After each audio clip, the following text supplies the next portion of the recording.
Hey, everybody, welcome to another episode of Let's Talk Fortitude. And, man, we are here at BRS Inc., and we're going to get into that here in just a second. But before we get started, I'd like to let everybody know that we now have an affiliation with Pale Horse Coffee out of Chesapeake, Virginia. This episode is sponsored by Pale Horse Coffee. Country first, coffee second. Visit palehorsecoffee.com and use promo code 4runner at checkout to get your 10% off order. And if those of you who are listening, that's actually spelled Forunner,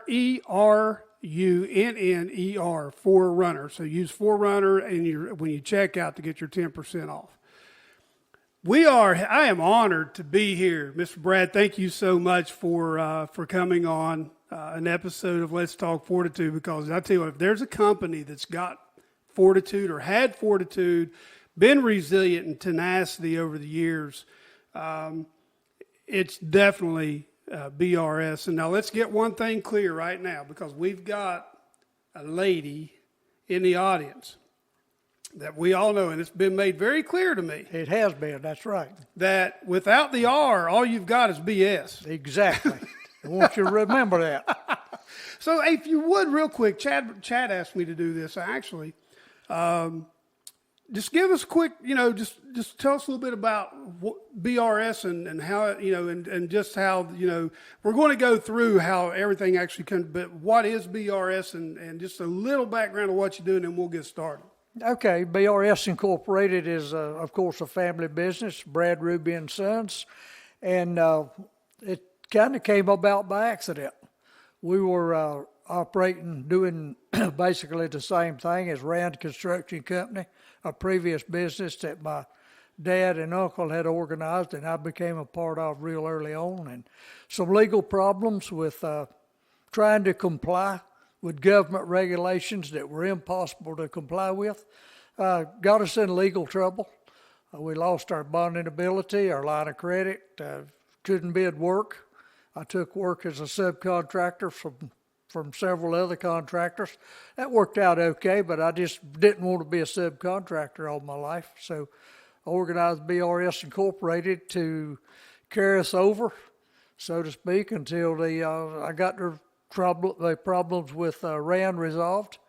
And after I got those problems worked out several years later, there was no need to go back. So I just folded the assets of Rand into BRS Incorporated, and we kept rolling. Now, I've got your bio that I pulled off the internet, and I want to say thank you. I mean, I think that's awesome. Anybody that is thinking about starting a business, and that's one of the things that we do. Just to give you a little bit of background, I want to let everybody know that I had invited Matt originally, because I had gotten to know Matt through Jason Hubbard, and to lunch, and he said, man, you may want to talk to Dad. So I said, well, invite Dad? Yeah, absolutely. So then the next thing I know, then he says, well, Sarah's bringing Dad, and then we had to cancel that one that week, and then we met this past week, and then Miss Ruby came with you, and I'm like, man, this is awesome. So, but when I sat down and I read this bio, I'm like, this is incredible. I mean, there are a lot of people that would have, if they, and everybody's going to find out as we get into this, a lot of people would have thrown in the towel long before it had a chance to get to the Rand situation. I didn't have a chance to throw in the towel. Well, you know what? Brad, there is, I'm going to stop here, because I asked Miss Ruby, I said, is it okay if I call him Brad, or is it Bradford? Which one do you prefer? Brad is much easier. Okay. So everybody, I just want you to know that we're actually speaking with Bradford Barringer of BRS Inc. And his wife is in our studio here as we're recording today. But this all started in 1937. And, with Alton and Jay, tell me a little bit about those two guys. They were born in 1904 and 1906 or 7, I think. So they were early. They lived through the Depression. At the end of the and in the Depression, they took jobs, government jobs with the CWA, whatever it was, that was doing work to bring the country out of the Depression, out of hard times. They worked in West Virginia, as I remember hearing Jay talk about. Alton died before I was born, slightly before I was born, so I never had any contact with him, but I did with Jay, and he told a bit about working on the roads in West Virginia and some projects they worked on. He told about some of the equipment they operated. Said he operated the first bulldozer he ever saw. And at that time, they were doing a lot of the grading, using as much manual labor as they could, using drag pans and mules. So to get a piece of mechanical equipment on the job was really unusual. You know, that's, and in a way, that kind of takes me back to my childhood, which is a lot further into this thing than, I mean, back in their day, they would have still been using pickaxe in the coal mines. Oh, yeah. But I remember whenever I first started as a youngster, I was telling you guys about having to go underground and play when I was a kid, when I'd go back to work with my dad, when he'd have to double back. But in those days, the equipment didn't have any canopies over them, just like this bulldozer in this picture. There's no canopy, there's no roll bars, you know, there's no air conditioning or Wi-Fi or Bluetooth. And back then, when you sat on a loading machine at the face, there was no canopy on you. So there was no protection. If it fell, it's over. Mm-hmm. So I remember back in the day when the canopies actually were put on equipment in the coal mine. So when we talk about guys like Alton and Jay, and even your dad, that God broke the mold when he made those men. They were cut from a different mold. And I mean, they were raised hard. You didn't know anything but brute labor back in those days. That's right. I mean, that's all you knew. And this is amazing. So in 1941, Alton had the fatal heart attack. Right. And that's what you were saying, that he passed before you ever actually had a chance to know him. Did Jay ever talk about, or do you ever remember him talking about, or what, you know, the family talking about what it was like when that happened and how he had to work through that? No, really not. That's surprising. The family was very quiet about that. Alton was seldom mentioned. Don't really know why, other than it was just too hurtful for my folks, my uncle and my grandmother and grandfather. I guess that was just a subject they didn't want to really get involved in. Now, Alton's wife and his daughter were in the community, and they came to family dinners and all that, but there was hardly ever any mention of Alton and how he grew up or anything like that. Wow, that's incredible. So shortly thereafter, and we were just talking about this a few minutes ago, it wasn't long after that, trouble come knocking again. And that's when Jay fell victim to that accident. What was it, a milk truck? Yeah, it was a milk truck and a car collided at the square, the crossroads at Richfield, a couple of miles down the road, and one of the vehicles, I think it was a car, ran in under the canopy at the front of the grocery store service station and hit 3 or 4 of the men that were there passing the time of day, hurt them real bad. So now I'm gonna back up just a little bit because I kind of got out of my, I got my cart in front of my horse here. So before that happened, though, was when Alton passed, was when your dad is Luther, correct? Right, my dad's Luther. So that was when Alton passed, was when Jay or Luther came in to work with Jay or become partners, correct? That's right. So did your dad ever talk about what it was like when that happened after all? I mean, coming in and just, I mean, did he have, was it one of those things where he just like, oh yeah, I'm going to do it? Or did he have to step back from what he was doing at the time? I mean, to me, that's because he wasn't very old. You were. No, he was not. And he'd been driving cars back from Detroit. There would be 4 or 5 of them get in an automobile and go to Detroit, and then each one of them would drive a new car back to Concord. So he had a pretty decent job. I can't imagine how it would be giving up what was probably a decent job to go into construction. in the wintertime. And at that, your mom was actually pregnant with you at the time, correct? Right. Yes, that's right. Wow. So then we'll fast forward just a little bit. Then the accident happens with Jay, and leaves him paralyzed, correct? No, not really paralyzed. His legs were just crushed, and it was just so much damage that he spent a lot of time. He spent probably in all 2 years trying to get mobility so that he could actually get around and walk. But he was never paralyzed. Oh, so it was just the nature of the bone fractures. Right. His bones were just totally crushed. The doctor said he would never walk. They didn't give him a chance at all. So I love this. So you talk about fortitude, dude. I'm telling you, I'm going to give you the epitome. I mean, the definition of fortitude. Tell us about how Jay had people to roll him out to the tree and what he did. Just tell us the story.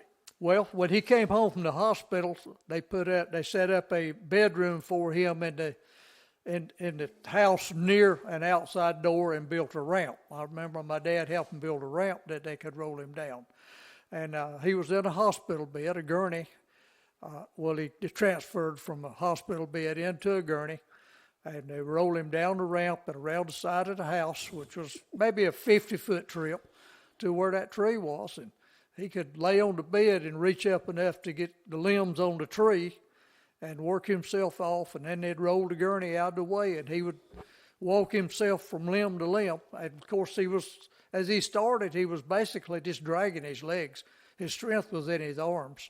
But as he worked at it for, 6 months or a year, he began to increase the strength in his legs and built up enough strength that he could actually walk.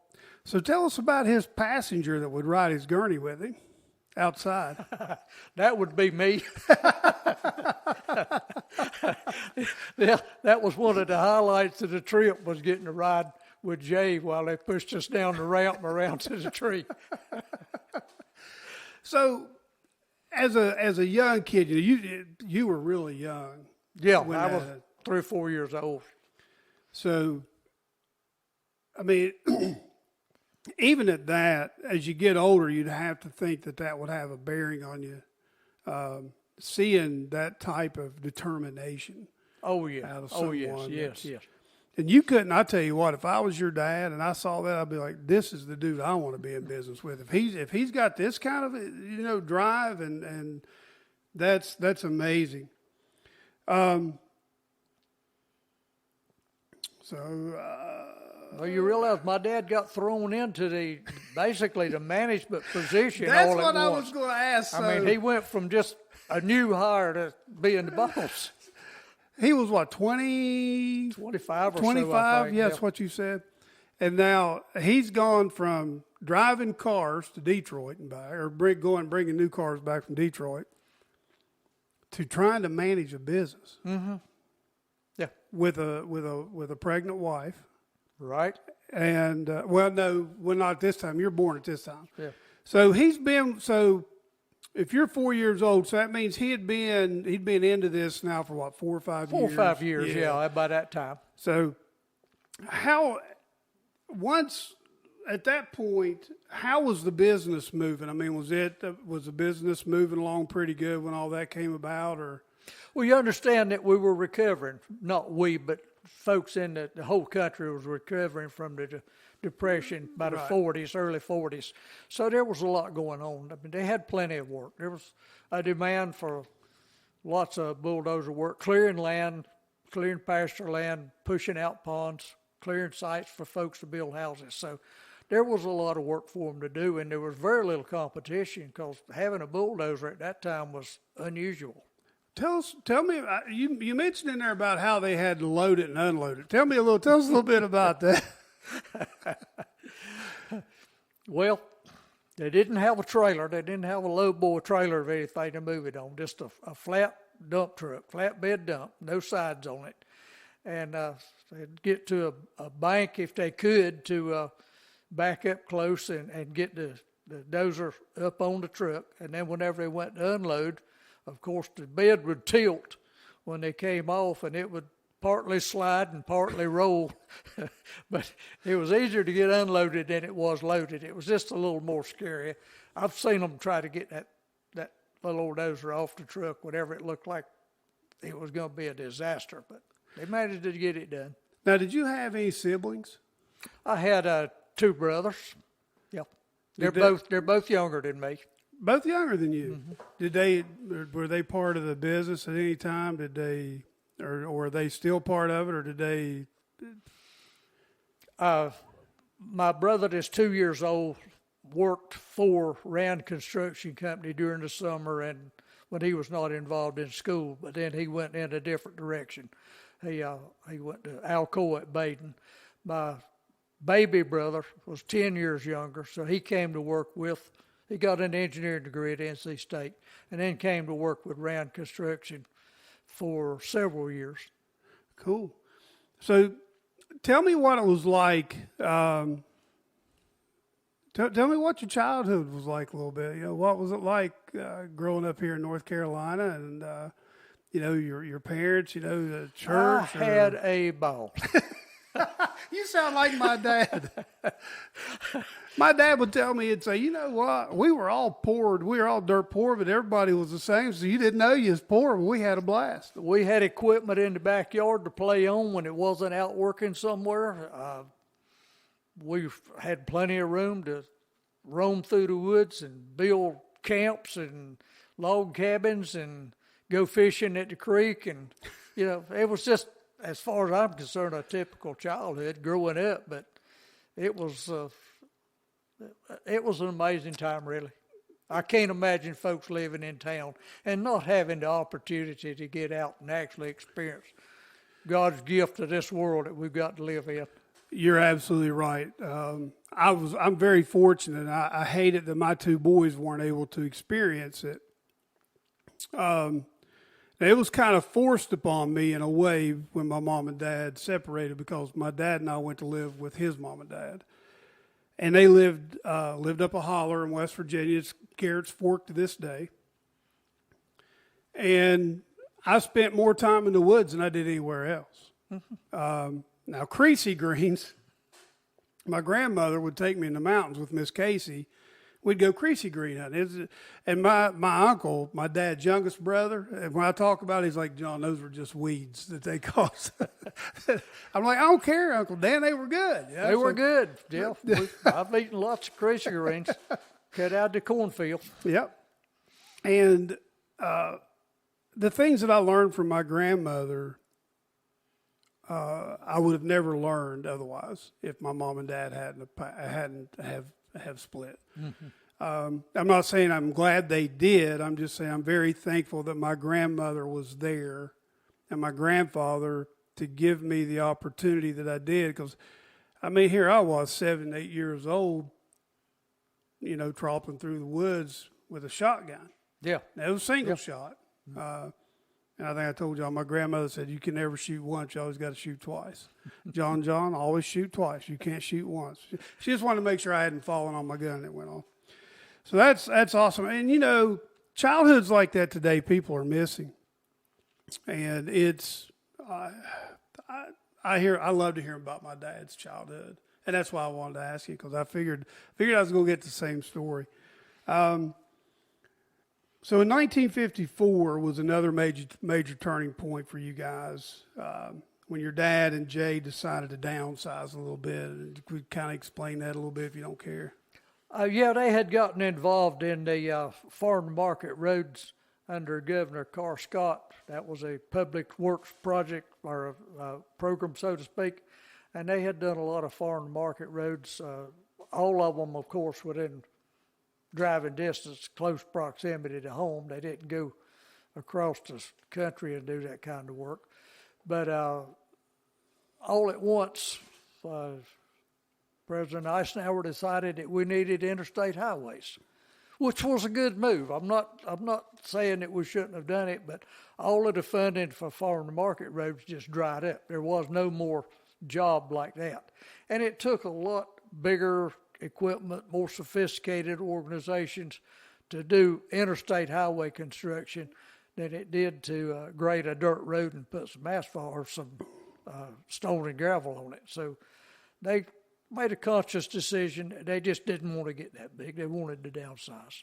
Plus, they had lost a lot of help by then to the Korean War, and those boys came home and they took other jobs. They didn't want to just go back into ordinary jobs. They took easy jobs, selling insurance and selling cars, whatever. Yeah, I was going to say that's what it says. You said it's what your dad did. He went, but he also worked at Young Stone Company. Yeah, he was foreman at Youngstone. Mr. Young hired him to manage the quarry for a while, and he did for several years until he got the opportunity to organize the Rand Construction Company. Hey, this is a great place to take a segue and to give a shout out to Forerunner Productions. We are so thankful for them and what they do in producing not only Let's Talk Fortitude, but the Shelter Hole, along with 3 other podcasts. They have articles that they're putting out. I mean, there's just an array of information and articles, and they're going into a territory that nobody wants to go into anymore. And I am very thankful that they allow me and give me the opportunity to be here with men like Brad to share their story. And but anyway, if you would like to sponsor or donate or however you want to do it, the best way to do that is to go to www.forerunnerproductions.locals.com. There you can donate or you can subscribe to Forerunner Productions at that time, and which will also give you bonus content. Like we're going to be talking about some background things here with Brad after this is over, but it'll only be available to those who subscribe to Forerunner Productions. So again, that is www.forerunnerproductions.locals.com. You can also find us anywhere you find your favorite podcasts or on YouTube. Please join us there. All right, so we're going to get back into this. It's amazing to me how it seems like when people are brought into the company, they're really young, because when you were still in school. Well, let's back up. So tell me about Ray Lauder and how that came about. Ray Lauder was a local contractor here in Albemarle, about 10 miles down the road, and he was a fairly large contractor. He had gotten actually into some of the interstate work, and he built the belt line around Raleigh while I was in college. Wow. So he did projects like that. But the federal government was beginning to really get involved in clean water projects. And Ray wanted my dad and his brother to come in. He wanted to organize a division to do utility work, water lines in particular, for the clean water projects. And I remember they went down and met with Ray one night and came home, and my brothers and my mom and I were actually waiting him to come home to find out what they were going to do. Was he going to leave the quarry and organize a new company? Was he going to work with Ray, or what they were going to do? And he came home and said that they had decided to organize a new company rather than simply going to work with Ray. So in the new company, Ray Lauder owned half of Rand Construction Company, and my dad and my uncle owned the other half. So at this point, then your dad's coming back from Mutual of Omaha's Wild Kingdom. Right. We watched a little bit of that last night's show in chat. My wife and I were laughing so much. But it was a big part of my childhood. So then he came back to which then was it BRS at that time? Was that they organized a new business. He didn't actually come back. They organized a new business, all new equipment, Rand Construction Company. The letters stood for Rachel, Ada, Neil, and Dot, was the RAND. And they basically started from scratch again, doing something that they were totally not knowledgeable of. I mean, they learned from the very beginning. They went from grading highways and building roads to laying pipe. So when Ray died suddenly, you get a phone call. Actually, I was in school at Gastonia at that time, Gaston Tech, and I was heading to school one morning. I got to about Mount Pleasant, about 10 miles from Richfield, and listening to radio, and got word over the radio that Ray Louder had passed away. And that hit me hard. I didn't even go to school. I turned around and came back to the office. I didn't even go on. I turned around and came back to see what we needed to do. I headed to Ray's office in Albemarle, and from there we just did what we had to do to stay in business. And you became vice president at that time, correct? I became vice president very shortly thereafter. So before that, you were in school, and before Ray died, were you involved in the business at that? Even though you were going to school, were you working and going to school at the same time? Well, I had always been involved in the business, so to speak, because I had been a mechanic working on equipment over the years. I had gone with them whenever they looked at work. So without even being an employee, I had been involved from the time I was able to go out and go places with them. Right. So, and as I got to be vice president of the new company, so to speak, they just needed a third officer. and I was available. They just needed a third fall guy. That's right. Oh, he's young enough. He can recover. Let's just make him the vice president. Oh, my goodness. That's so funny. So, I mean, and again, that's, you guys didn't quit. There was no quit. Quit was never in your vocabulary. It was never in your thought process. Failure was not an option. It's not an option. No. That doesn't exist today. Well, it does in some. No, probably. I'll be honest with you, man. The first time when I sat down and had lunch with you all the other day, I'm sure as many employees as you've seen over the years, you've become a pretty good reader of people. You can read folks pretty well, and it doesn't take long. It doesn't take long, that's right. And when I had my own business, somebody'd come to me and they'd say, "Oh, I'm a painter, I need this per hour." And I said, "I tell you what, you come to work, here's where I'm going to start you at, and let's see what you can do." I knew within 15 minutes from the time they got out of their vehicle and walked on the job site if they were a painter or not. And a lot of times I could tell what type of person they were. Mm-hmm. It didn't take long. It's just a skill you develop when you're dealing with people. But so Ray dies. Not only did Ray die, then you guys find out that you're having some legal issues. Well, that was several years later, yes, but that comes in later. Yeah. Now, and I'm just kind of going off your bio, so you can fill in all these spots for me, because I want to know. I'm here to hear the story. That's what we're here for. So, so it says that a lot of these guys were coming back. You were finishing up college. You'd finished your military obligation. Tell us about your military your military service.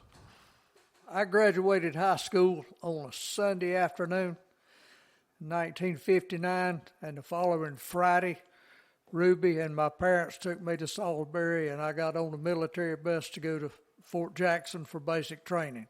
So I had a week summer vacation. And my intent was that I would try to get my 6 months active duty with reserve out of the way so that I could enroll at NC State in the spring semester, whenever that started. And that worked out. I went directly to the military, got my 6 months active duty, and got out in time to come back and go to school at NC State. Awesome. And then Rand Construction Company, Inc. was one of the charter members of the NC. What's the NCUCA? That's the North Carolina Utility Contractors Association. And it says, and BRS Inc. will continue that. You all continued that membership. We continued that membership. That's right. So, and the NUCA group is celebrating their 40th year this year. So that was 40 years ago that was organized and we were a charter member. So we talked a little bit off camera before we got started about a little bit about the lawsuit and the legal issues, kind of things that was going on. And you were talking about some of the regulations that were almost made it impossible for you to operate. Exactly, yes. So in that bottle right there is a certain level of selenium in it. Right. On the mountaintop removal sites in West Virginia, the EPA made their selenium levels be lower than what's in that bottle of water right there. That's the type of EPA regulations they put on them. Now, they did valley fill for years, and then they finally cut that out. I think I can't remember if it was Obama that took that away, or I can't remember if it was him or Clinton. But anyway, one of them took it away, and they couldn't do the valley fill anymore. They still did the mountaintop removal, but they had to try to put it back the best they could to the way it was. So tell, if you don't care, you don't have to go into deep detail. Just kind of give us an idea of what was like working through that process. Well, the regulations that hurt us so much was actually the requirement that we use minority subcontractors and disadvantaged subcontractors. And we didn't have any choice. If they submitted a low quote for the bid whenever we were going in, we had to use them. And it turns out that quite a few of them couldn't perform. And we had hired a subcontractor to do the clearing on a project at Fayetteville. He spent 6 weeks on the project, totally destroyed our right-of-way, didn't get anything cleared. We had to help him drag his equipment out of the woods, and we bought a LGP dozer and went into the land clearing business. Well, I tell you what, it hasn't changed any, because I have a client, and for the sake of what I do and who it is, I will not say, but I made a delivery out to this refit, and the company that's doing it now is a new client that I'd signed.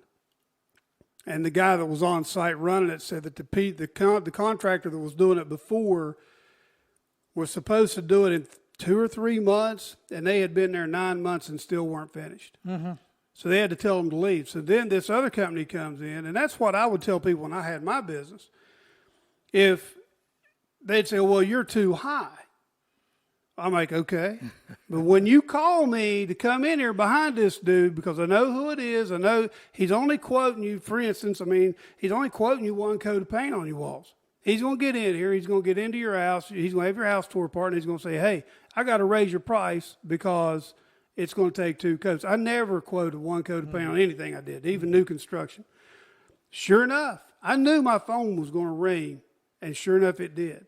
And it would end up costing them more when I came in to fix his problem than if they would have just hired me to begin with. And those are hard lessons learned, but you try to help somebody, and some people you can't. But I totally understand. Yeah, we went through that type of thing with a clearing contractor, a tunnel contractor. It was actually digging an 84-inch tunnel 700 feet long under the town of Hope Mills and failed.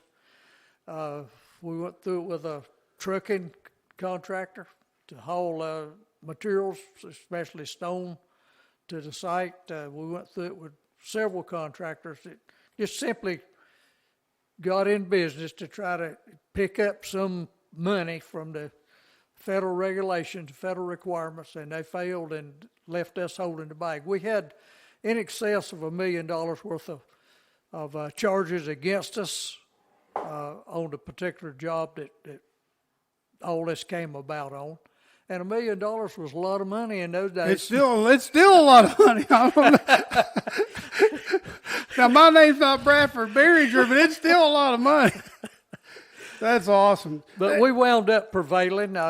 One, if you don't mind me adding one little story. While we were going through the arbitration, the opposing lawyer accused me of riding the fence. He said, you can't straddle the fence. Are you for us or against us? What's your position? I said, well, you got to remember, this is a lot like loading hogs. Sometimes you push and sometimes you pull, just hoping that something will happen. But anyway, in the end, we prevailed, and we got a settlement that was in our favor. And we actually got enough money to settle with the subcontractor and to pay the legal fees. But nothing for us. Well, but you know what? Again, that's why I'm here, and I'm so excited about when I read this bio. I mean, even when Matt and I first talked on the phone, I hadn't been to your website yet. I didn't know that you had written this, and when I got started reading that, I'm like, holy, this is unreal. And the thing about this podcast is to give encouragement to others, whether they're military or non-military, that the American dream is still alive. It's not easy. Owning, and I'll tell you what, owning a painting business in Charlotte was not easy because of who I had to compete against. And I think I told y'all this, it's such an easy entry-level trade that anybody can go to Lowe's and get an 8-inch roller and a magnet, put on the side of their car and say, I'll paint all day for $100, and I couldn't move my van out of my driveway for $100. That's about like saying anybody can dig a ditch. Yeah, they can dig it. They can dig it, but you don't know what they're going to hit or what they're going to tear up. Oh, my goodness. It is amazing. So when you all came out of when you came out of that lawsuit in 1986, BRS came into existence for you all. I think at that time you all stopped operating as Rand, correct? And that's moved correct. To BRS at that point. Yeah, I asked several of the foremen and the other employees if they would come to a new business if I organized, and nobody turned me down. The ones I chose came, and then as we shifted more and more to work to BRS Incorporated, practically all didn't lose any employees. They all switched over. They all came to the new company. Wow. Hey, that's going to give us another great, matter of fact, the reason why we're here is the connection that I was able to make through Jason Hubbard and Cremoso Cheesecakes. And he actually sent over some cheesecake for you guys for to say thank you and for me to bring up here. And I would like to give him a quick shout out. Please go to Facebook. It's Cremoso Cheesecake. It's Jason Hubbard. And I'm going to tell you, it's some of the best cheesecake you'd ever want to eat. And we're actually working with Jason to see what we can do together to help each other grow a little bit too. So it's all about networking, and I'm sure you know about that. It is. So man, this is intriguing to me. That. Let me interrupt you. You said it's all about networking. I had a 8th grade class that would come here for several years and visit some work I had done in the area and crawl on some equipment and play. And then we'd go out in our meeting room and they'd sit down on the floor and get a chance to ask me questions. I had one that asked, does it take a lot of money to get into construction? And I said, no, not really. If you find something that you really like to do, something you feel you're good at, and you can take a small job, you can rent a piece of equipment, you can do a little bit of small work and then grow from that. And I said, but the important thing is to establish relationships. In our business, we need a relationship with a lawyer so that we're sure we're legal. We need a relationship with an accountant so we know that we're making money or not. We need a relationship with at least 2 banks because banks are fickle and you don't know what they're going to do. And you need a good insurance agent that will sell you what you need and not oversell you.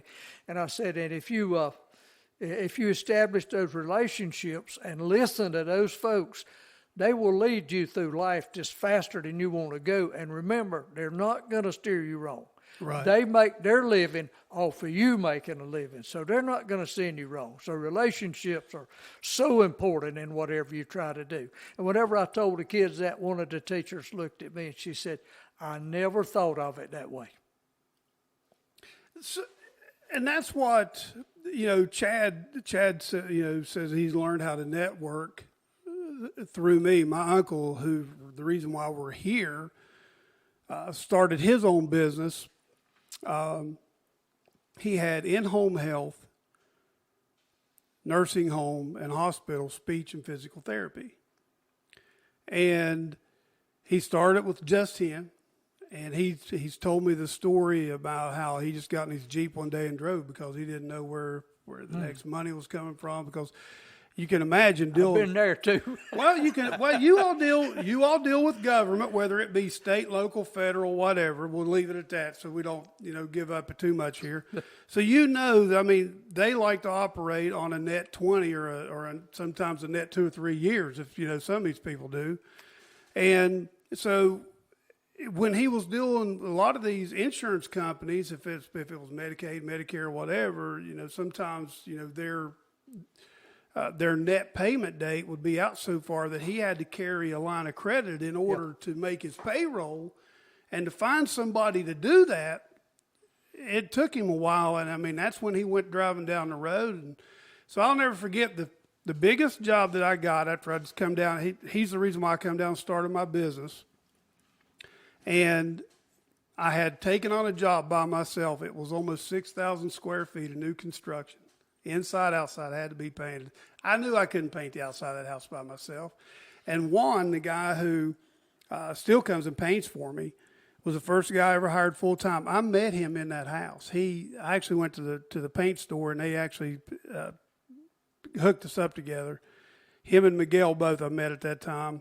They were the last two guys that worked for me. And I went to Dan. I said, Dan, I've got to get somebody to paint the outside of this house. Can you, front me the money so I can pay them until I get it from Kathy? He said, no. He said, I want to be your mentor, not your banker. So he went to Shelby to his banker, and he got me a $10,000 line of credit. And I'll be honest with you, that was one of the biggest mistakes I ever made in my life. Once I figured out how to actually do it, because I was flying by the seat of my pants, I knew, listen, I could paint. I can still paint. But I had never ran my own business before. And I was trying to figure this thing out as I went. I didn't have a business degree. I'm trying to figure it out as I went. Long story short, we got the house painted. And just a few years after that, I was running 3 cruises in Charlotte, and I'd finally figured it out, or I thought I had. And I miss it to this day, but you do what you have to do for your family, right? Yeah, I remember my dad coming down one day after he had retired, and he said, how's it going? And I said, well, it's tough right now. He said, what's wrong? I said, well, I got a payroll coming up, and I don't have any money. He said, what you going to do? I said, well, I'm about to go over to the bank and take my house, see if they'll take my house so I can make payroll. He said, how much you need? I said, I need about $18,000. He said, I'll cover it one time. So I've been there. I got down to where people didn't have anything to bank on. People don't know until you're responsible for food on people's tables. You don't, my wife will tell you, there have been many a day that I have written checks there was nothing left for John after I wrote them. I'm done. That's it. There's nothing else there. And I was going to see that the employees got paid somehow. I was not going to say, I'm sorry, I don't have any money for you this week. You'll have to wait. They got paid. 10 years. They never realized that there was ever a problem. Yeah. 10 years, I never missed a payday. I never missed a payroll day. Yeah. Never missed it. Yeah. And that's all due to God. Almighty God is the only reason that happened. And I look back on it now and I see, and one of the things that actually that forced me out, that I at the time couldn't do the insurance route for my wife and I if something happened to her, was because painters fall under the same workers' comp as framers do, because we're working at heights. So it doesn't matter if all I'm painting is bathrooms and living rooms and kitchens, I'm still in that category. I'm still in that category. I paid out more in workers' comp and general liability insurance in 2007, 2008 than I brought home. Oh, yeah. And that's, yeah. I mean, it wasn't. People don't realize what it costs you to be in business. And then you think, because then you think, I'm going to get more guys if I got more crews out there. Well, what they don't realize is your workers' comp and general liability is based off your payroll. Right. Mm-hmm. So, and these are all lessons I'm learning along the way. I'm like, so that brings me to one of the questions that it's not on here that I can't believe I missed this. Through the years, and you said you went to your dad, through the years, when you got in those situations, was it your dad that you went to? Was he the one that, when you needed encouragement, maybe not money, but when you needed encouragement, when you needed somebody to vent to or to talk to or to get advice, wisdom from, who was it your dad? Who were the guys that you went to? My dad, in his wisdom, knew probably that I would be hard-headed. When he wanted to retire, he hired a man that had a lot of experience, a few years older than me, to come here and work with me to bring me along. So, my dad passed that responsibility off, so to speak. But I did the same thing. I asked one of my employees to teach my boys the business because I thought they would listen to him more than they would me. You rebel against your parents, so to speak. And I needed somebody else to set me straight, just like they needed somebody else other than me to guide them. That's one of the big things that I had my uncle to go to, especially where he was actually my mentor, and he was a Vietnam vet, West Virginia guy. He's never talked about his military experience, and the way I look at it, if you don't want to talk about it, I'm not going to ask you. But he's been instrumental in me, and he's the reason why we've been in Charlotte now for almost 18 years. Chad calls Charlotte home. He was actually born. I'm going to tell on him. He was born in Greenville, South Carolina, and the year that he was born, he was the largest baby born in the Greenville hospital system, just shy of 12 pounds at birth. He was. So anyway, you'd think he'd been Mean Joe Green by now. I don't know whether that's a good record to claim. Or Oh, my goodness. Let's see where we are. So there's a story in here about you getting a popsicle and telling a big tale. That you were a storyteller. Are you still a storyteller? Yeah, a bit.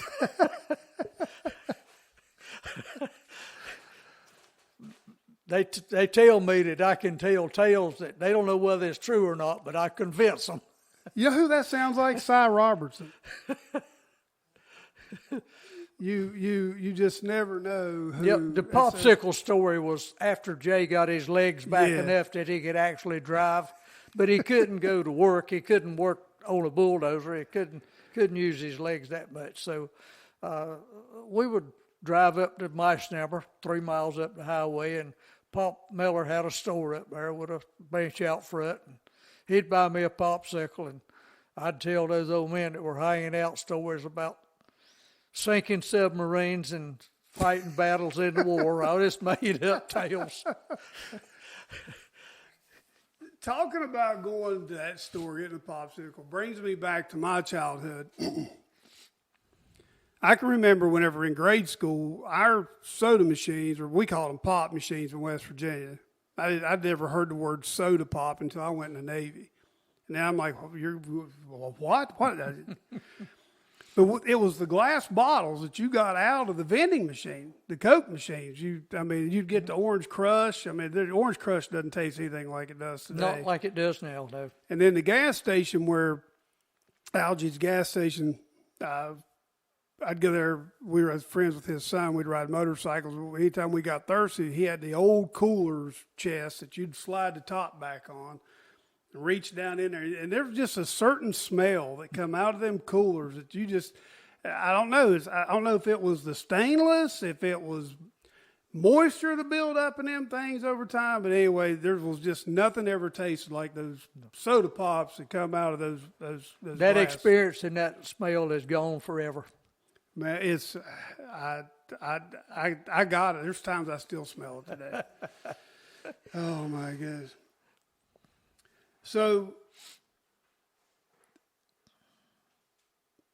each one of you have separate divisions.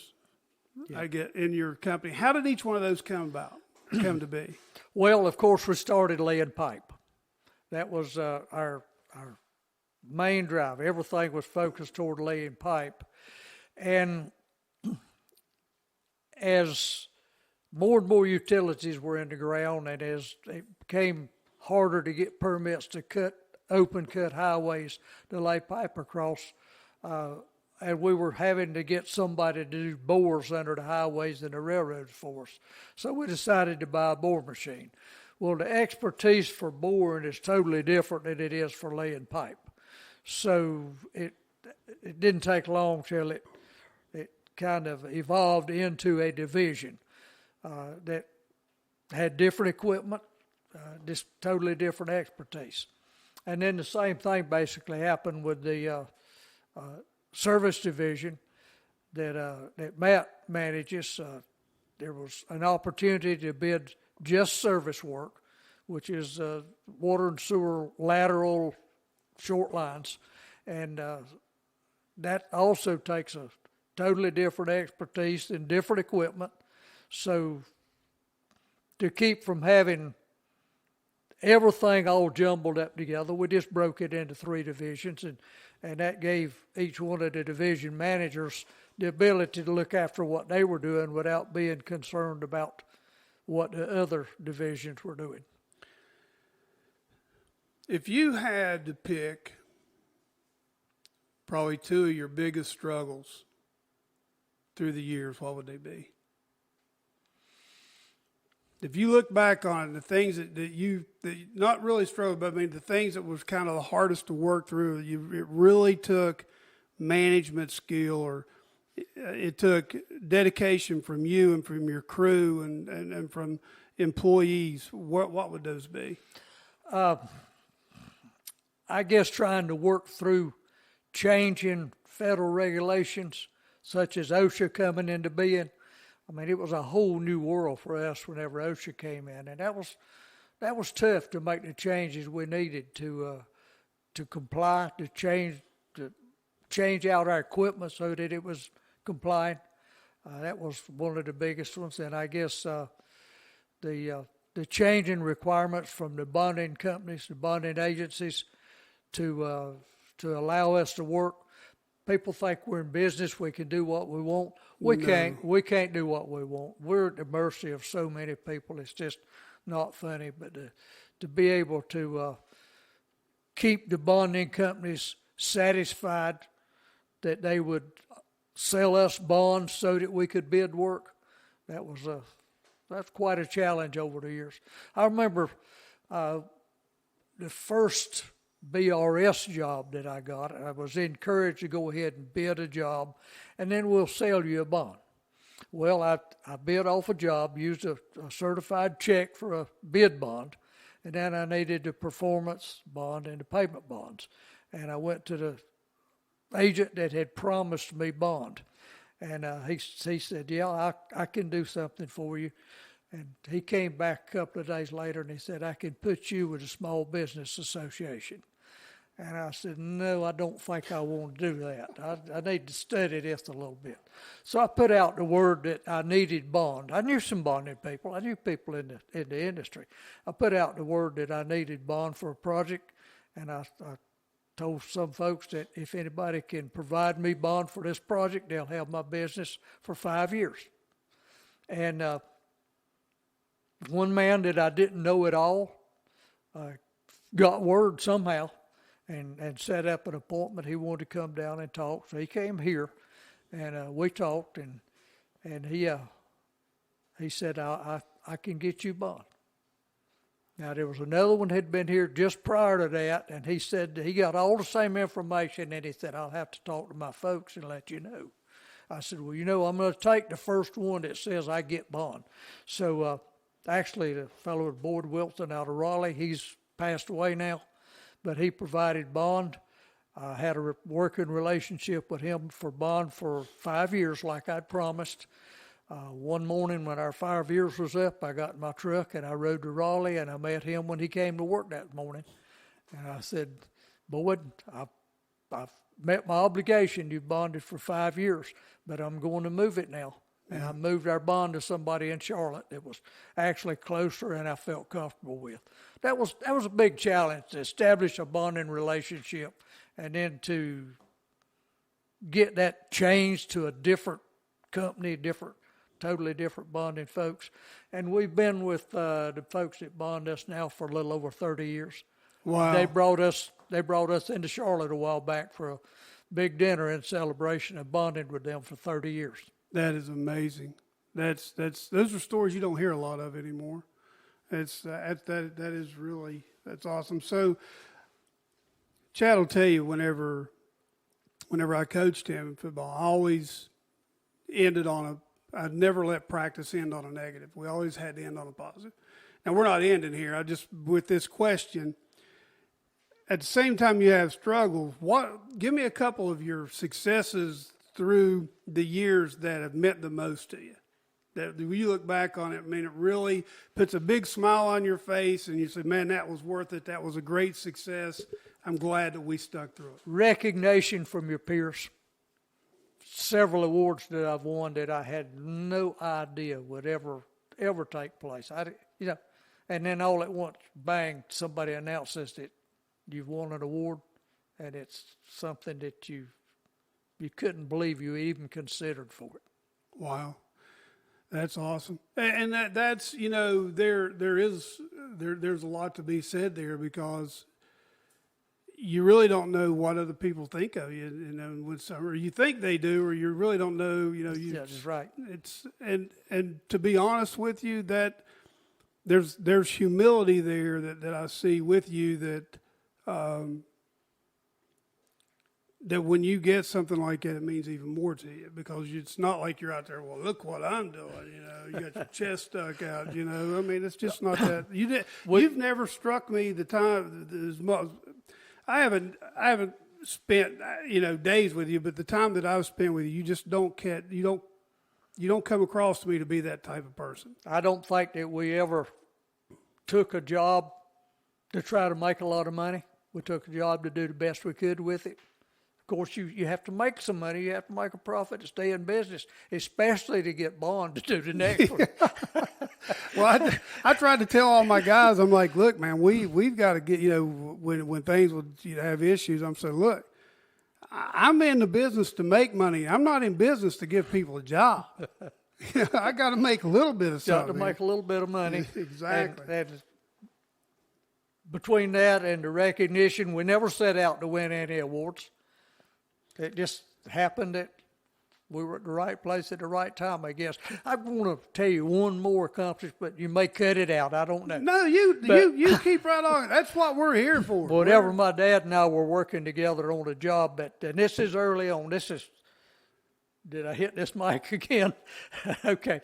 This is real early on, and we were doing a job together. He had a crew, and I had a crew laying pipe in Southern Pines, North Carolina.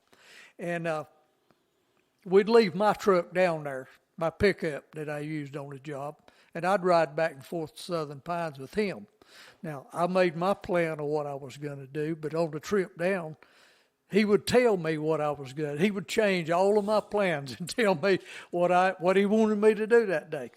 And one day I got in the truck, I got about 3 miles down the road, and I said, I can't do this anymore. I can't stand this. I said, I'm making my plans. I'm trying to run my crew the way I want to, and you're changing everything, and I'm going to quit. I'm going to hunt another job. And he had a lip that would quiver every now and then, so that lip quivered for about 15 minutes, and neither of us said a word. And 50 miles on down the road, 30 miles down the road. He said, I'll tell you what, you think you can run this job, don't you? I said, yeah, I think I can run this job. He said, I'll go get me another job. I said, well, what do you mean? This is your company. What are you talking about? He said, you don't understand. I'll go bid off another job and take my folks, and I'll go somewhere else. And you can finish this job if you think you can. And about 2 weeks later, he moved out. He took a job in Winston-Salem. He started laying pipe in Winston-Salem and left me to finish the job down there. And I finished it, and I made $52,000, which was a tremendous amount of money to make on one job. But you knew you could do it. I knew I could do it. I just had to prove it. And that's one of those turning points. That's one of the reasons why we're here. Those are the stories that people need to hear, because it's not all roses. Owning your own business, people think, oh, you're your own boss. No, you're not. Everybody you work for is your boss. I had learned that when I went on vacation, it only took me only three times of having to leave vacation to come back home before I said, everybody's going on vacation. We ain't working through vacation anymore. All right. But it only took me 3 times to figure that one out. So, but those are the stories that we need to be told, because here's the thing. Through today's times, relationships are so superficial because of social media. And everybody wants to do this for the relationships or to communicate with each other. And I'm wondering if there's ever going to come a time where we can't actually speak to one another, where if we're having dinner with each other, we're not talking, we're sitting there texting each other because we don't know how to talk to each other. And I'm a relationship guy. I've got to go out, and that's one of the things that's helped me with my job where I'm at now is I look at it differently than younger folks do.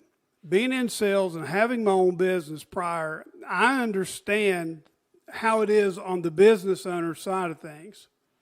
That if I had a vendor, when I had my own business, if I had a vendor tell me something, I depended on him to come through with that, because I had employees sitting on a job that's costing me big time money just sitting there in their vehicle because I wasn't able to get there with the materials I needed to get the job going. And they don't understand it. They don't care. They're standing behind the counter, doing whatever. But they don't understand at 8 o'clock, those guys hit the clock. Yeah, you're paying them. Exactly. They need to be working. So I understand that. That's if you could give advice to a 25-year-old Brad today,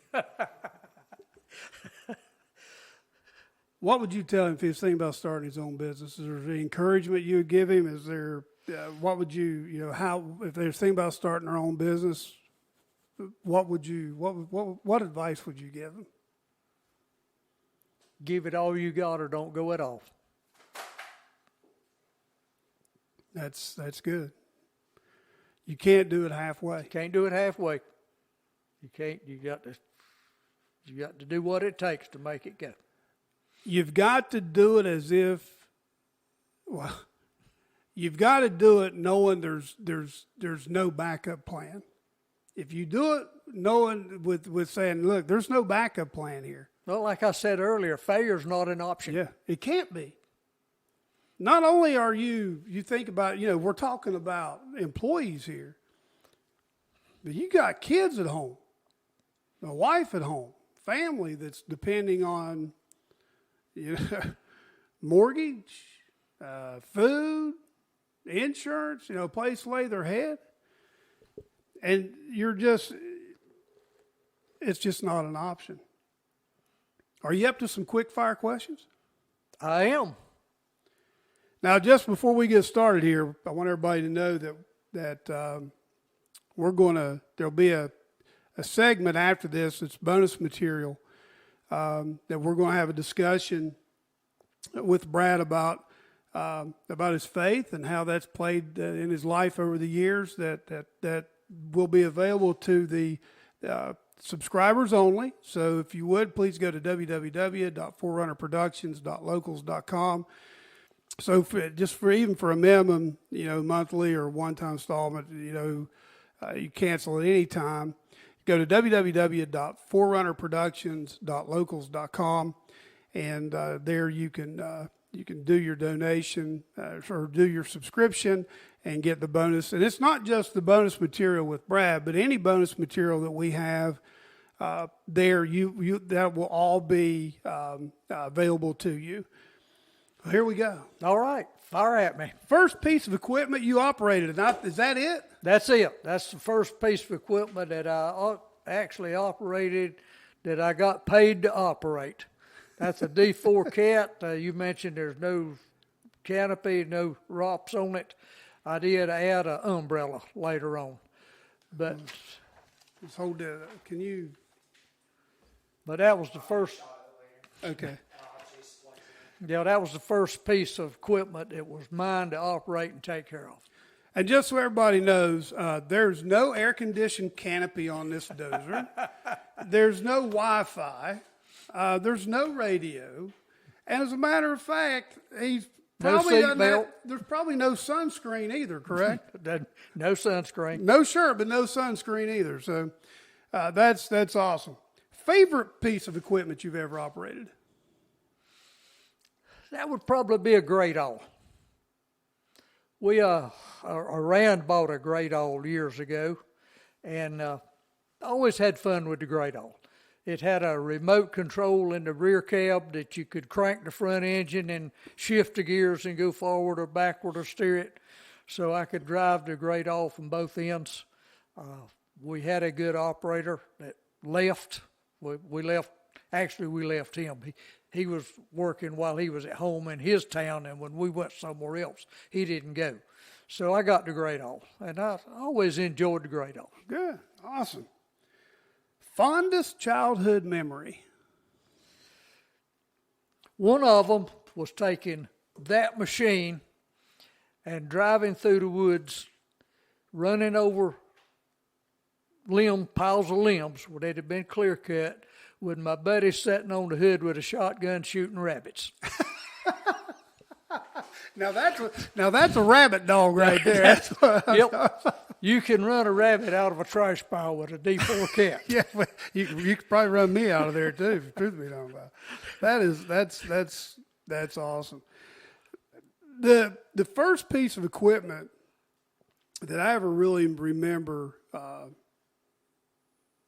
riding on with my dad was they had a loader, front end loader at the mine that they loaded the trucks with, the coal trucks. And it was, I don't know what you call them, but it swiveled in the middle. Mm-hmm. I don't know. Articulating. There you go.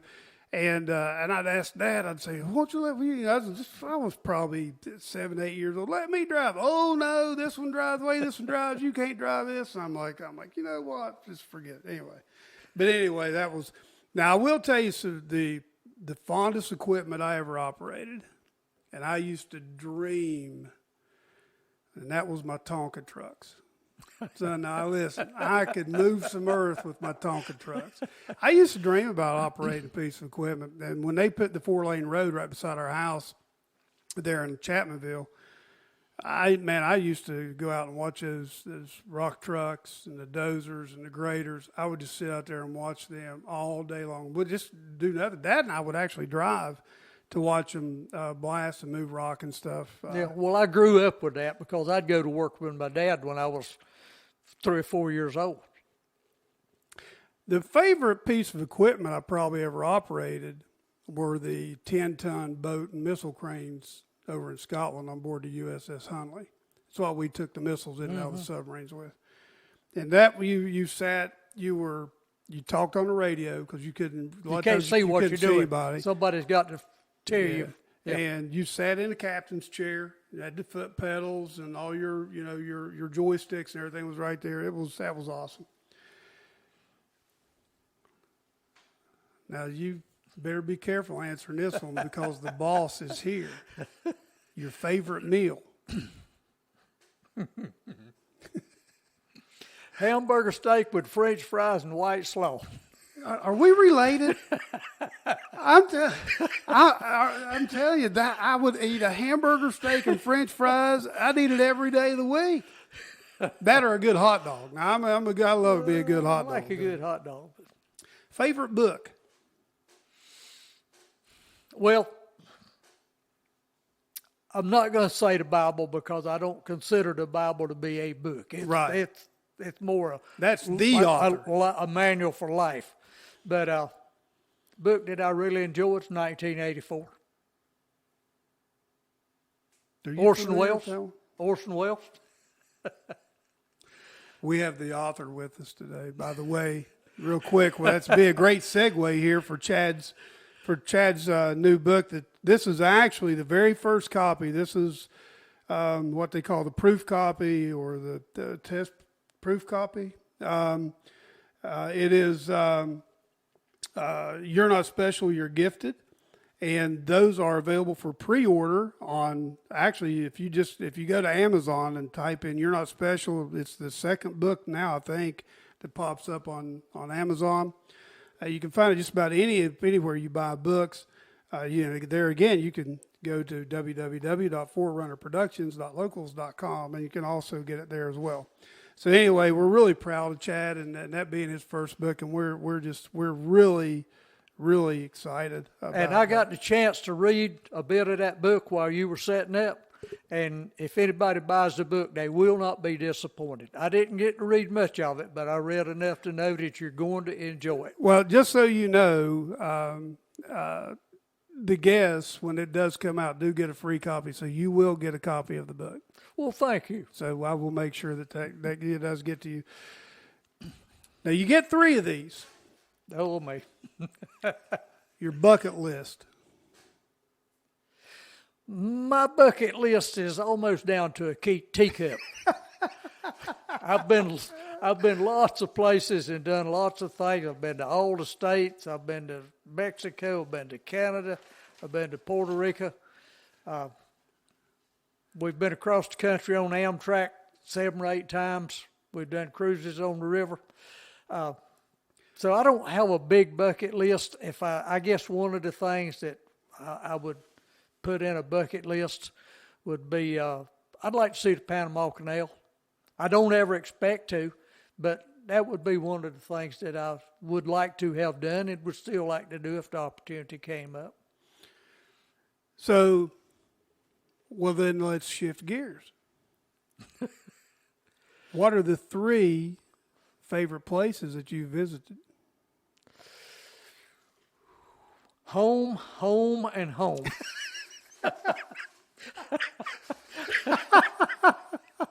Now, so now I'm going to say you're related to my wife. Oh my goodness, I'm with you. There's no. We've been like some home. Great places. We've been to Hawaii. We've been to Alaska. We've been to some great places. But sure enough, getting home's always better than anywhere you go. I got to say, the most humbling place that I have ever visited and stood on was Ground Zero at Hiroshima. And that was humbling. Mm-hmm. And I'll never forget that. So now this is another one you got to be careful about. And now she may hold you to this one. If you could view a sunset anywhere in the world with Ruby, Miss Ruby, where would it be? Our front porch. Man, he is this. Are you sure you're not from Boone County or Logan County, West Virginia? This guy, I like this guy. Man, what could be better? You can't. I mean, but you know what? That's setting the bar pretty high, and I'm not being facetious saying that, because when you view a sunset away from home, you're not truly relaxed. I don't think your mind is truly clear, because you're you're not at home, so you're thinking about, hey, I got to go back home, or you've always got other things on your mind. But if you're home and you're relaxed and you're in your element, it can't get any can't better. get any better. It can't. Can't I've been in Florida and saw the sun come up out of the ocean and go down in the ocean on the other side. That's wonderful. That's spectacular. I've been to Alaska and I've seen the sun come almost down to the horizon and go back up. Never set. That's spectacular. But nothing compares to being at home. No. And I guess if I had to say, being in the Navy and being out on the ocean, you can probably only imagine some of the sunsets and sunrises I've seen. Yeah. But I'm going to tell you, above that, the night sky, when it is just pitch black dark outside and there's no moon, nothing reflecting off of the water, and it's clear, there are stars that it's just amazing. It is just amazing. Well, look, that's going to wrap this section up. If you want to get the bonus material, go to www.forerunnerproductions.locals.com. There you can subscribe. We're going to get into some faith questions here, and discuss and have a little bit more conversation with Mr. Brad. And thank you all for joining. I hope you go over there.